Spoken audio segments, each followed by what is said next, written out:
Hello students. आज हम लोग स्टार्ट करेंगे कॉम्प्लेक्स नंबर्स का लेक्चर नंबर 6। आज का हमारा टॉपिक है पोलर फॉर्म। प्रीवियस लेक्चर में हम लोगों ने आर्गन प्लेन और आर्ग्यूमेंट ऑफ कॉम्प्लेक्स नंबर्स के बारे में बात की। आज हम लोग डिस्कस करेंगे कॉम्प्लेक्स नंबर की पोलर फॉर्म। देखिए, किसी भी नंबर को मतलब रिप्रेजेंट करने के दो तरीके होते हैं। एक तो आप अब जब कार्टेशियन प्लेन पे रिप्रेजेंट करते हैं एक्स वाई प्लेन पे, तो आपके पास जो वेरिएबल्स होते हैं एक्स और वाई होते हैं। जैसे अभी तक हम लोग complex number z equal to A plus I B को जब कार्टेशियन प्लेन पे रिप्रेजेंट कर रहे थे, तो आपके पास पैरामीटर क्या थे, वेरिएबल क्या थे, ए कॉमा बी कोऑर्डिनेट था, राइट।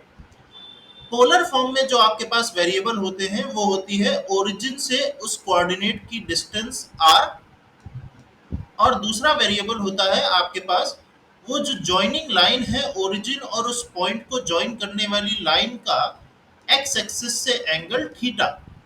ठीक है, ये दोनों आपके पास वेरिएबल रहते हैं पोलर फॉर्म में, आर और थीटा। ओके, चलिए देखते हैं हम लोग कैसे आर और थीटा के टर्म्स में किसी कॉम्प्लेक्स नंबर को रिप्रेजेंट कर सकते हैं। अब देखिए, अगर आप जेड आर के बारे में बात करते हैं तो आर के बारे में हम लोग ऑलरेडी बात कर चुके हैं। आर क्या दिख रहा है फिगर में आपको, ओपी डिस्टेंस दिख रही है। और ये ओपी डिस्टेंस कुछ और नहीं थी, क्या था, मॉड्यूलस ऑफ जेड था। इसके बारे में हम लोगों ने प्रीवियस लेक्चर में बात करी थी कि आर्गन प्लेन पर मॉड्यूलस ऑफ जेड क्या है, point O that is origin और पॉइंट पी जो आपका कॉम्प्लेक्स नंबर है उनके बीच की डिस्टेंस है। और ये आप कैसे निकालते हैं, अंडर रूट ए स्क्वायर प्लस बी स्क्वायर से निकालते हैं। ठीक है, थीटा के बारे में भी हम लोग बात कर चुके हैं। थीटा क्या होता है, argument of complex number. Theta क्या होता है, आर्ग्यूमेंट ऑफ जेड। तो अभी तक जो आपने कॉम्प्लेक्स नंबर को रिप्रेजेंट करते थे z equal to A plus I B, उसमें ए और बी आपके क्या थे, रियल पार्ट और इमेजिनरी पार्ट। अभी तक आप कॉम्प्लेक्स नंबर को रियल पार्ट और इमेजिनरी पार्ट के टर्म्स में एक्सप्रेस करते थे। अब हम कॉम्प्लेक्स नंबर को मॉड्यूलस ऑफ जेड और आर्ग्यूमेंट ऑफ जेड मतलब आर और थीटा, मॉड्यूलस ऑफ जेड को आप किससे रिप्रेजेंट करेंगे, आर से, और आर्ग्यूमेंट ऑफ जेड को आप किससे रिप्रेजेंट करेंगे, थीटा से। अब हम आर और थीटा के टर्म्स में कॉम्प्लेक्स नंबर को रिप्रेजेंट करना चाहते हैं। ओके, चलिए देखिए। अब सपोज आपके पास कोई कॉम्प्लेक्स नंबर है z equal to A plus I B, तो पहले हम लोग जनरल फॉर्म की प्रूविंग कर लेते हैं कैसे आएगी। z इक्वल टू, आप क्या करिए, अंडर रूट ए square plus B square, R का टर्म लाने के लिए आपने क्या किया, अंडर रूट ए square plus B square. R क्या है, अंडर रूट ए स्क्वायर प्लस बी स्क्वायर, तो आपने अंडर रूट ए स्क्वायर प्लस बी स्क्वायर से मल्टीप्लाई डिवाइड करा दिया। ठीक है, आर को अपने क्वेश्चन में लाने के लिए आपने क्या किया, कॉम्प्लेक्स फॉर्म में लाने के लिए क्या किया, कॉम्प्लेक्स नंबर में लाने के लिए अंडर रूट ए स्क्वायर प्लस बी स्क्वायर से मल्टीप्लाई डिवाइड करा दिया। तो ये अंडर रूट ए स्क्वायर प्लस बी स्क्वायर क्या बन गया, आर बन गया। अंदर देखिए, आपने स्प्लिट कर दिया A upon under root A square plus B square, denominator को स्प्लिट कर दीजिए, plus I into B upon under root A square plus B square. ठीक है, अब देखिए A upon under root A square plus B square को देखिए, इस ट्राइंगल में अगर आपने कॉस अप्लाई किया तो कॉस थीटा क्या होगा, base, base that is a upon hypotenuse, hypotenuse कितना है, आर, और यहाँ पे आर कितना है, अंडर रूट ए स्क्वायर प्लस बी स्क्वायर। इसका मतलब ए अपॉन अंडर रूट ए स्क्वायर प्लस बी स्क्वायर क्या बन गया, कॉस थीटा बन गया, प्लस आई, सिमिलरली साइन थीटा क्या हो जाएगा, परपेंडिकुलर, थीटा के लिए परपेंडिकुलर कौन हो गया, B, opposite side perpendicular upon R, और आर की वैल्यू क्या है, अंडर रूट ए स्क्वायर प्लस बी स्क्वायर, तो बी अपॉन अंडर रूट ए स्क्वायर प्लस बी स्क्वायर क्या बन गया, साइन थीटा। तो आपके पास ये जो फॉर्म आई है z equal to R cos theta plus I sine theta, ये आपकी क्या होती है, पोलर फॉर्म होती है। ठीक है, z equal to A plus I B की पोलर फॉर्म क्या हो गई, z equal to R cos theta plus I sine theta. ठीक है, आप इसको ट्रिग्नोमेट्रिक फॉर्म भी कह सकते हैं क्योंकि ये ट्रिग्नोमेट्रिक रेशियोज के टर्म्स में है। तो आप पोलर फॉर्म भी कह सकते हैं और ट्रिग्नोमेट्रिक फॉर्म भी कह सकते हैं। ओके, अब आपके पास जो क्वेश्चंस आएंगे वो इसी तरीके के आएंगे। आपको कोई कॉम्प्लेक्स नंबर गिवन होगा, उसे आपको पोलर फॉर्म में कन्वर्ट करना होगा। ठीक है, चलिए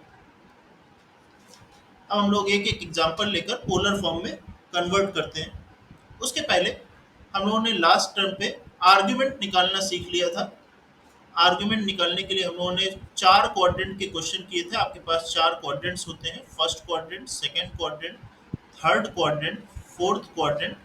और इनके लिए हम लोगों ने लास्ट में रिलेशन निकाल लिया था कि अगर फर्स्ट क्वाड्रेंट में आपका कॉम्प्लेक्स नंबर है तो थीटा इक्वल टू कितना होगा, अल्फा होगा। सेकेंड क्वाड्रेंट में है तो theta equal to 180 minus alpha होगा। थर्ड क्वाड्रेंट में है तो वो क्लॉकवाइज एंगल बनेगा, इसलिए 180 माइनस अल्फा के साथ एक और माइनस लगा देंगे क्योंकि वो क्लॉकवाइज बनेगा। और फोर्थ क्वाड्रेंट में भी क्लॉकवाइज बनता है तो theta equal to minus alpha. First जो दो एंगल्स हैं, फर्स्ट क्वाड्रेंट और सेकेंड क्वाड्रेंट, वो एंटी क्लॉकवाइज होते हैं। थर्ड और फोर्थ क्वाड्रेंट वाला कैसा होता है, क्लॉकवाइज होता है, इसलिए बाहर एक माइनस लगा हुआ है। ठीक है। और अल्फा हम लोग कैसे निकालेंगे, अल्फा हम लोग सिंपली निकाल लेंगे tan alpha equal to B by A. ठीक है, tan alpha equal to mod of B by A, आप ऐसा कह सकते हैं। आप ट्राइंगल बना के देखेंगे तो आपको सिर्फ क्या लेना है, लेंथ लेनी है। आप ट्राइंगल बना के कर सकते हैं, हम लोगों ने प्रीवियस लेक्चर में किया था। इस लेक्चर में भी हम लोग करेंगे, फिगर बना के करेंगे तो काम आसान रहेगा। ठीक है, चलिए एक एक एग्जांपल लेकर करते हैं, देखते हैं। आपने फर्स्ट ले लिया हम लोगों ने z इक्वल टू 1 + i। इसको मुझे कन्वर्ट करना है, कन्वर्ट इनटू पोलर फॉर्म। आपके पास क्वेश्चन लिखा होगा convert z equal to 1 + i into polar form. ठीक है, चलिए क्या करेंगे, सबसे पहले तो r हम लोग निकाल लेंगे। r हम लोग कैसे निकालेंगे, r equal to under root A square plus B square करके। r इक्वल टू क्या आ जाएगा, अंडर रूट ए कितना है 1, 1 का स्क्वायर, प्लस बी कितना है 1, 1 का square. r equal to root 1 + 1 that is root 2।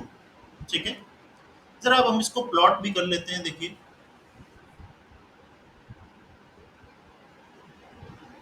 ये आपकी रियल एक्सिस हो गई, ये इमेजिनरी एक्सिस हो गई। इसके करस्पॉन्डिंग जो आपको कोऑर्डिनेट मिलेगा वो कैसा हो गया, a कॉमा बी जैसा कोऑर्डिनेट। 1 कॉमा 1, 1 कॉमा 1 कौन से क्वाड्रेंट में आया, फर्स्ट क्वाड्रेंट में। ये रहा आपका ओरिजिन। ये लेंथ कितनी हो गई, रूट 2। यही आपका क्या है, r। r इक्वल टू क्या था, मॉड्यूलस ऑफ z। तो मॉड्यूलस ऑफ z क्या होता है, ओरिजिन से उस पॉइंट तक की डिस्टेंस। ठीक है, और ये रहा वो थीटा, या अभी हम इसको अल्फा कह ले रहे हैं। ठीक है, ये अल्फा हम लोग कैसे निकालेंगे, ये 1 है, ये 1 है। tan अल्फा इक्वल टू कितना हो गया, 1/1। tan alpha equal to 1, tan alpha equal to tan 45। tan alpha equal to कितना हो गया, tan 45 degrees.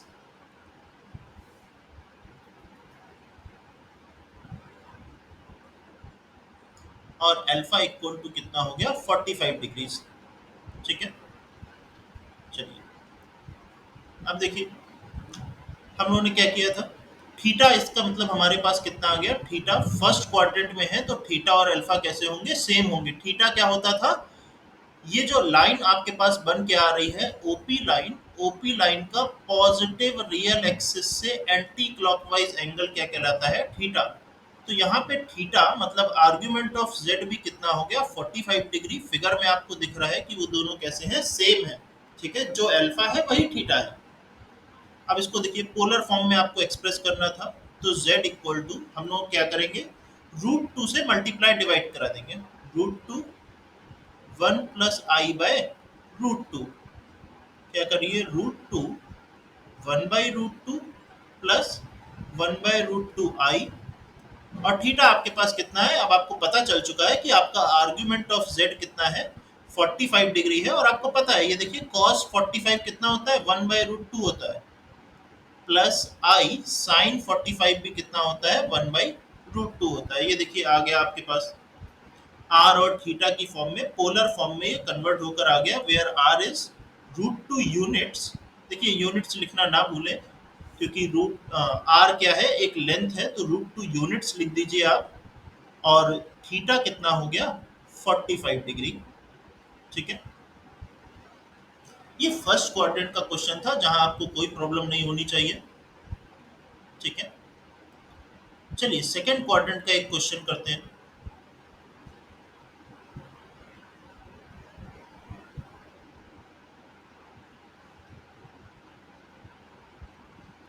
z equal to -1 plus आई, इसके बारे में बात करते हैं।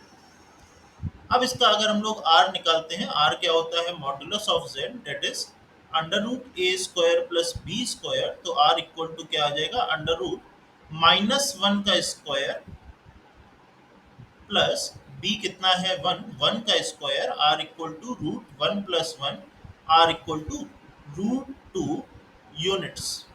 ठीक है, इसको भी हम लोग प्लॉट कर लेते हैं। इस बार जो पॉइंट मिलेगा वो कैसा मिलेगा, -1, ए की वैल्यू है -1, बी की वैल्यू है 1। तो -1, कौन से क्वाड्रेंट में आएगा, सेकंड क्वाड्रेंट में आएगा, -1, इस बार जो ट्रायंगल बनेगा वो कुछ इस तरीके से बनेगा। ये एंगल आपका क्या हो गया, अल्फा। ठीक है, O P. Okay, tan alpha हम लोग फिर से निकाल लेते हैं पहले। tan अल्फा कितना हो गया, -1/1, that is -1। tan alpha equal to, sorry, length लेंगे आप सिर्फ, तो tan alpha equal to 1/1, that is 1। tan alpha equal to tan of 45 degrees, alpha equal to कितना आ गया, 45 डिग्री। लेकिन ये आपका आर्ग्यूमेंट नहीं है। आर्ग्यूमेंट क्या होता है, रियल एक्सिस से पॉजिटिव एक्सिस से, पॉजिटिव रियल एक्सिस से एंटी क्लॉकवाइज एंगल थीटा, और थीटा यहाँ पे कितना दिख रहा है, 180 minus alpha, pi minus alpha. तो थीटा इक्वल टू क्या हो गया, 180 माइनस 45, दैट इज 135 डिग्रीज। ठीक है, ये हो गया।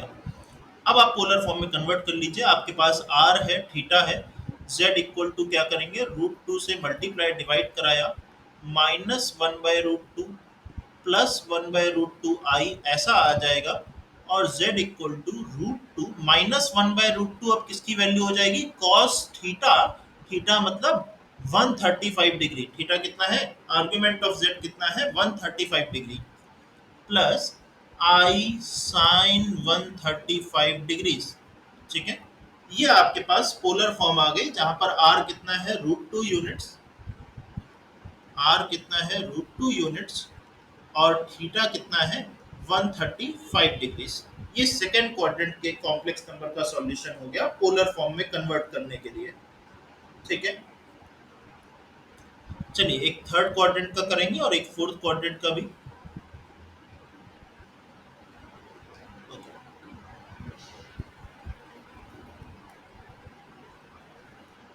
अब एक ले लेते हैं, z इक्वल टू -1 माइनस आई। ठीक है, मैं एक ही क्वेश्चन में साइन चेंज करके दिखा दे रहा हूं ताकि आपको क्लियर हो जाए कि कैसे कैसे एंगल चेंज हो रहा है एक पर्टिकुलर क्वेश्चन के लिए क्वाड्रेंट के साथ। ठीक है, चलिए r इक्वल टू, अब क्या हो जाएगा, फिर से r क्या होता है, मॉडुलस ऑफ z। यही पैटर्न आपको अपनाना है। r equal to modulus of z, that is √a² plus b square, again -1 का स्क्वायर प्लस 1, -1, b भी कितना है, -1 का स्क्वायर प्लस 1। तो अगेन r कितना आ गया, √2 यूनिट्स। देखिए मॉडुलस पे कोई फर्क नहीं पड़ रहा है, क्योंकि मॉडुलस का मतलब तो सिर्फ मैग्नीट्यूड है। ठीक है, तो r तो हमेशा √2 ही है। अब थर्ड क्वाड्रेंट का कोऑर्डिनेट आपके पास आता है, कितना आता है, -1, -1। ये आपके पास कॉम्प्लेक्स नंबर का कोऑर्डिनेट हो गया। ये आपका ओरिजिन हो गया, 0, 0 आपने ज्वाइन किया। तो इस बार एंगल कैसा आ रहा है, ये अल्फा। ठीक है, फिर से हम लोगों ने tan अल्फा निकालेंगे, कैसे, वही परपेंडिकुलर अपॉन बेस, लेंथ लेनी है सिर्फ, तो 1/1 is 1, tan alpha is tan 45 degrees and alpha is 45 degrees. फिर से अल्फा कितना आ गया, 45 डिग्री आ गया, क्योंकि वो तो एक एक्यूट एंगल है। इस बार हम कौन सा एंगल लेंगे, ये वाला एंगल। हम लोगों ने लास्ट लेक्चर में इस बारे में डिस्कस किया था, ये वाला एंगल क्यों लेंगे। ठीक है, ये क्लॉकवाइज एंगल, क्योंकि अगर हम ये वाला एंगल लेते हैं तो ये जो है वो 180 से ग्रेटर हो जाएगा, और ये प्रिंसिपल आर्ग्यूमेंट नहीं है। आपको जो थीटा लेना है वो कौन सा लेना है, प्रिंसिपल आर्ग्यूमेंट ऑफ जेड लेना है। ठीक है, तो इस बार थीटा कितना आ जाएगा, फिर से 180 माइनस अल्फा हम लोग कर लेंगे, लेकिन क्योंकि ये क्लॉकवाइज एंगल है तो एक माइनस और, तो theta equal to 180 minus alpha हम लोग करेंगे, लेकिन ये कैसा एंगल है, थर्ड क्वाड्रेंट और फोर्थ क्वाड्रेंट में क्लॉकवाइज बनता है, तो एक माइनस आपको बाहर लगाना पड़ेगा। Theta equal to -135 degree. इस बार आपका प्रिंसिपल आर्ग्यूमेंट क्या है, -135 डिग्री। अगेन आप वही करेंगे, z इक्वल टू √2 से मल्टीप्लाई कराया, √2 से डिवाइड कराया, -1/√2 -1/√2i, z इक्वल टू क्या आ गया, √2। और -1/√2 किसकी वैल्यू बन गई इस बार, cos -135 डिग्री प्लस आई, -1/√2 किसकी वैल्यू है, साइन -135 डिग्री। ठीक है, इस बार आपका r कितना हो गया, √2 यूनिट्स, और थीटा कितना हो गया, -135 डिग्रीज। ओके,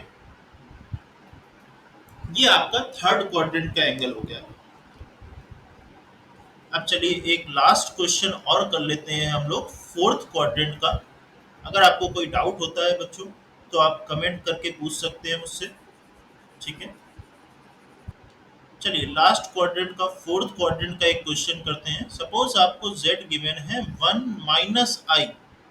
ठीक है, z इक्वल्स टू 1 - i। फिर से हम लोग क्या करेंगे, सबसे पहले मॉडुलस फाइंड करेंगे। r is equals to modulus of z, that is √a² plus b²।